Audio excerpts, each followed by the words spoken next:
I'm Dr. Matthew Richardson. I'm a facial plastic surgeon in the North Dallas suburbs, specifically in Frisco, Texas. The procedure that I'm probably most well known for is a forehead reduction surgery. I use my combination of facial plastic surgery skills as well as hair restoration to get those patients the results they're looking for.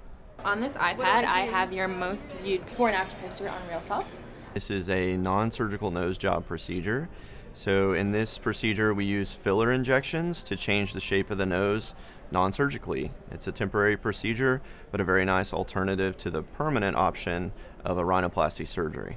I'm able to use before and after photographs to teach patients before surgery about what things we can and cannot do with any given procedure.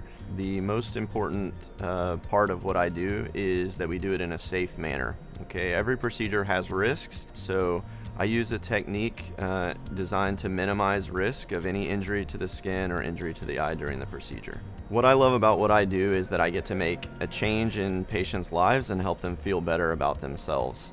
I don't do the surgeries and the procedures that I do for myself. I do them to make the patients happy, and that's why I do what I do and the best part of my job.